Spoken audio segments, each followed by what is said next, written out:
तुरंत night goddess को लेकर वहाँ से ही चला जाता है और थोड़ी देर में लिनक्यू का भाई बालकनी में आ गया। उसे फील हुआ था कि उस जगह पर एक गॉडेस आके चली गई। अब इस बंदे को गॉड का प्रेजेंस कैसे महसूस हुआ इसके बारे में हमें कोई इन्फॉर्मेशन नहीं दी गई। इधर लिनक्यू नाइट गॉडेस को लेकर ट्रेनिंग सेंटर में वापस आ गया था और तभी उनके सामने आ जाता है कमांडर युआन। नाइट गॉडेस उसे देखकर लिनक्यू से कहने लगी कि शायद ये बंदा भी तुम्हारा दोस्त होगा, जिस पर लिनक्यू कहते हैं शायद से हो सकता है। तभी कमांडर युआन आगे बढ़ते हुए नाइट गॉडेस को अपने बारे में बताने लगा। वो कह रहा था कि मैं डाशिया की नाइट वॉच की टीम का डिप्यूटी कैप्टन हूँ। मेरा नाम है कमांडर युआन गोंग। क्या मैं आपका नाम जान सकता हूँ? जिस पर नाइट गॉडेस अपना नाम निक्स बताती है। अब ये नाम सुनते ही कमांडर युआन डर के मारे पीछे हट गया। साथ ही वो अपनी सोड को भी बाहर निकालने की कोशिश कर रहा था। वो कहने लगा कि मैं जानता हूँ तुम नाइट की गॉडेस हो, लेकिन मुझे ये बात पता नहीं कि तुम डाशिया रीजन में क्यों आई। अगर तुम्हें हमारी कोई मदद चाहिए तो बता दो। जिस पर निक्स कहने लगी कि ना, तुम मेरी मदद नहीं कर सकते,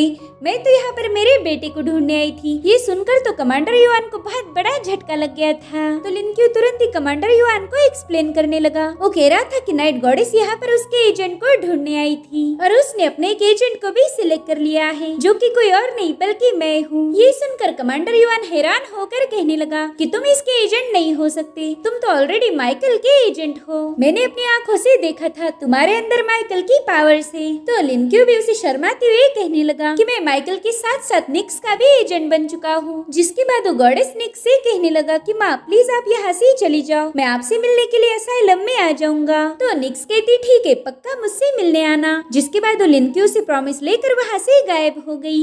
अब उसके जाते ही कमांडर युआन कहने लगे कि बच्चे आखिर यहाँ पर चल क्या रहा है। तो लिनक्यू तुरंत ही उन्हें सैल्यूट करते हुए कहने लगा कि दरअसल गॉडेस निक्स का ब्रेसलेट मिसिंग है और उन्होंने मुझे उस ब्रेसलेट को ढूंढने का काम दिया है। ये सब सुनकर कमांडर युआन समझ गए। वो कह रही थी कि लिनक्यू शायद ये तुम्हारी असेसमेंट होगी जिसे तुम्हें कुछ भी करके पूरा करना होगा। वैसे देखा जाए तो डाशिया की हिस्ट्री में ऐसा पहली बार हुआ है कि एक ही बंदे को दो गॉड्स ने चुना हो। मुझे तो यकीन नहीं हो रहा कि तुम्हारे पास दो दो गॉड्स की पावर है। जिस पर लिनक्यू कहने लगा हाँ मुझे भी इस बात पर यकीन नहीं हो रहा था, लेकिन इस दुनिया में तो कुछ भी हो सकता है, पता चले आगे चलकर मुझे और गॉड्स की पावर मिल जाए। वहीं दूसरी तरफ हम उसी कैरेज को देखते हैं जिसे चलाने वाला डिवाइन डिसाइपल अपने मास्टर से कह रहा था कि मास्टर कमांडर युआन ने हमें बताया था कि कांगनान में मौजूद सारे देवता जा चुके हैं, तो फिर हम कांगनान क्यों जा रहे हैं। जिस पर वो मास्टर कहने लगी कि अब तो मुझे भी कांगनान जाने की इच्छा नहीं रही, वो जगह बहुत ही ज्यादा वियर्ड हो चुकी है। इसलिए वो बच्चा भी यू टर्न मारते हुए तुरंत ही वहाँ से वापस जाने लगा। गाइस अभी दोनों है कौन और इनका क्या मकसद है ये हमें कहानी में आगे पता चलेगा। वही दूसरी तरफ कमांडर युआन ने एक ईमेल टाइप किया जिसमें लिनक्यू की एबिलिटीज के बारे में लिखा गया था। वो अपने ईमेल में बताते हैं कि लिनक्यू के पास दो गॉड्स की पावर है और डाशिया की हिस्ट्री में ऐसा पहली बार हुआ, इसीलिए हमें किसी भी कीमत पर लिनक्यू को प्रोटेक्ट करना ही होगा। और अब हम देखते हैं बेली ट्यूमिंग को, जो कि अनाउंस करते हुए सभी न्यू रिक्रूटर्स को बता रहा था कि गाइस हमने काफी सारी मेहनत की है और अब हमारे पास आखिरकार ये मौका आया है कि हम हमारे खाने को चुन पाए। अगर हम सभी को खाने में चिकन की टंगड़ियाँ खानी है तो हमें अच्छा परफॉर्म करना ही होगा, लेकिन उस अच्छे खाने के लिए हमें यहाँ के इंस्ट्रक्टर को चैलेंज करना है। अगर हम इस चैलेंज में उन्हें हरा पाए तो हमारी बल्ले बल्ले हो जाएगी। तो अब हमें कुछ न्यू रिक्रूट्स दिखाए जाते हैं जिन्होंने इंस्ट्रक्टर्स को चैलेंज किया था, जिस पर पहले नंबर पर आता है किंगजू, दूसरा था चाओ युआन जिसे हॉरिजॉन्टल बार किलर में इंस्ट्रक्टर चेन लिन को हराना था। वहीं पर मॉली गन शूटिंग में एक इंस्ट्रक्टर को चैलेंज कर रही थी। वेल इस बंदे को गन शूटिंग का किंग भी कहा जाता था। अगर मॉली से हरा पाई तो वो ये चैलेंज जीत जाएगी। और सबसे आखिर में आता है लिनक्यू जो कि इंस्ट्रक्टर हानली को तलवारबाजी में चैलेंज करता है। हानली लिनक्यू से कह रहा था कि बच्चे इस बार मैं तुम्हें न्यू रिक्रूट जैसे ट्रीट नहीं करूंगा क्योंकि पिछली बार की तलवारबाजी में तुमने मेरी छुट्टी कर दी थी। इधर बिली डूमिंग कह रहा था कि गाइस ये मत सोचना कि मैंने कोई पार्टिसिपेशन नहीं किया, दरअसल कॉन्टेस्ट को जीतने का मेरा स्टाइल थोड़ा अलग है। मैं सबके लिए ये तोहफे लाया हूँ, जिसे भी ये महंगे महंगे गिफ्ट चाहिए उन्हें मेरे दोस्तों को चीयर्स करना होगा। तो गाइस इसका सीधा मतलब ये है कि बिली डूमिंग ने यहाँ पर चीयर लीडर्स की अरेंजमेंट की थी और अब इसी के साथ कॉन्टेस्ट की शुरुआत हो गई। ये सभी लोग अपनी पूरी ताकत लगाकर इंस्ट्रक्टर्स को चैलेंज कर रहे थे। वही दूसरी तरफ हम लिनक्यू के पुराने टीम लीडर और उसके एक दोस्त को देखते हैं जो कि कमांडर युआन से मिलने के लिए ट्रेनिंग सेंटर पहुंच चुके थे। टीम लीडर के कंट्रोल रूम में आते ही वहाँ मौजूद सभी लोग गायब हो गए। वहीं पर हांग दरवाजे के बाहर पहरा दे रही थी ताकि उन दोनों की बातें कोई और सुनने न पाए। इधर कमांडर युआन टीम लीडर को बता रहा था कि हमारी इस ट्रेनिंग सेंटर में church of the ancient gods के लोग घुस गए थे।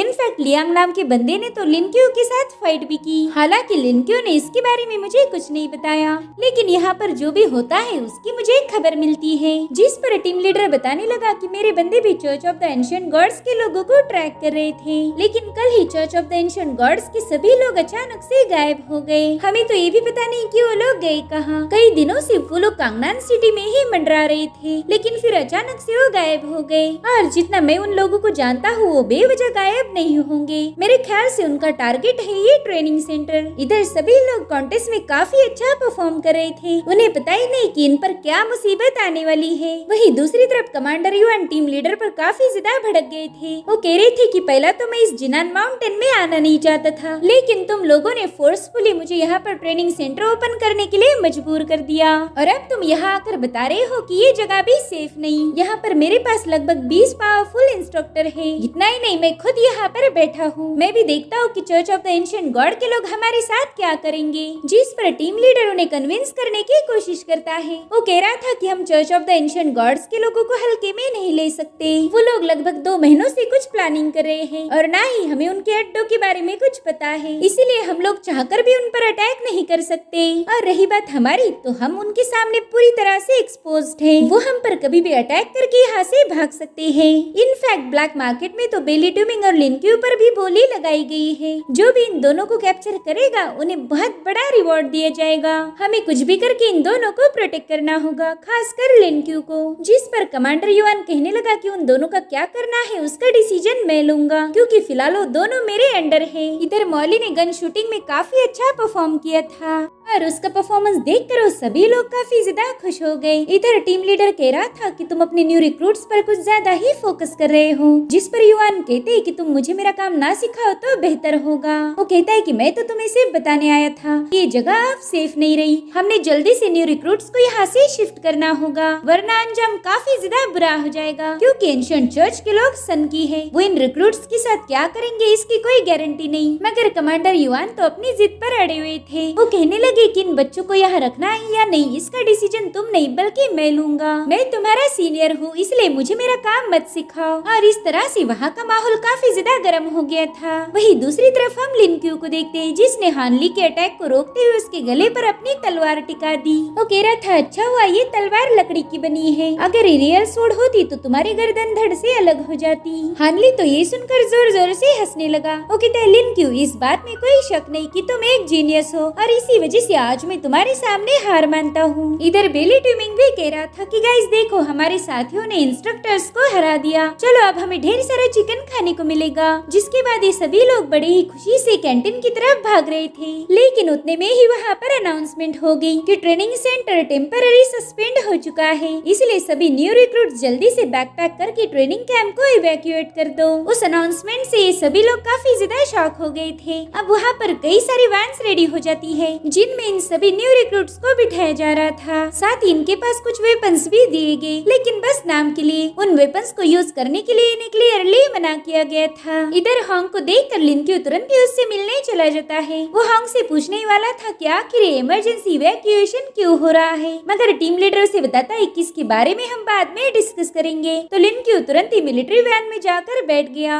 अब ये सभी वैन जैसे ही कैंप के बैरियर से बाहर आ गई, इन सभी न्यू रिक्रूट्स की लेवल अपने आप बढ़ गई थी। इन सभी ने एक साथ ही ब्रेक थ्रू कर लिया था, जिससे वो लोग काफी ज्यादा खुश हो गए। तो इंस्ट्रक्टर जैंग उन्हें बताता है कि तुम लोग काफी दिनों से ट्रेनिंग कैंप में थे, तब हमने तुम्हारे मेंटल स्ट्रेंथ को सप्रेस करके रखा, और अब इतने दिनों के बाद वो अचानक से फ्री हो गई, इसी वजह से तुम सभी लोग ब्रेक थ्रू कर पाए हो। वहीं पर बेली ट्यूमिंग ब्रेक थ्रू करने की खुशी में अनाउंस करता है कि वो सबके लिए गाना गाएगा। स्पेशली वो सॉन्ग मॉली के लिए डेडिकेटेड था। इधर मॉली तो अपना नाम सुनते ही बहुत ज्यादा टेंशन में आ गई थी। वहीं पर लिनक्यू सोचता है कि अब मेरी एक लेवल बढ़ गई है, इसका मतलब ये है कि अब मैं एक और गॉड का डोर ओपन कर सकता हूँ। तो तुरंत ही असाइलम में मौजूद एक और लॉक डोर के हैंडल को घुमाता है, और इस बार वो डोर ओपन हो चुका था। वहीं दूसरी तरफ हम church of the ancient gods के एक मेंबर को देखते हैं, जो कि गवर्नमेंट के रेस्ट्रिक्टेड एरिया में घुस गई थी। वहाँ पर उसके रास्ते में जो भी आ रहा था उसने उन्हें टच करके पत्थरों में बदल दिया, और वो भी एकदम शानदार अंदाज के साथ। अब उसके आने की खबर वहाँ की सिक्योरिटी को भी मिल चुकी की थी, इसलिए वो लोग तुरंत आकर उस पर गोलियां बरसाना शुरू कर देते हैं। मगर उस बंदी पर तो इसका कोई असर नहीं होता, उल्टा उसने अपनी पावर्स को रिलीज करते हुए उन सभी लोगों को पत्थरों में बदल दिया। इधर लिनक्यू भी एक नए गॉड के पास आ गया था। शायद इस गॉड के बारे में हमें अगले एपिसोड में पता चलेगा। वही दूसरी तरफ उस बंदी ने मिसाइल का कंट्रोल अपने हाथ में लेते हुए ढेर सारे मिसाइल्स लॉन्च कर दिए, जो कि सीधे जाकर इन सभी के मिलिट्री वैन्स को ब्लास्ट कर देते हैं। और इसी धमाके के साथ एपिसोड भी यहीं पर एंड हो जाता है। Thank you so much for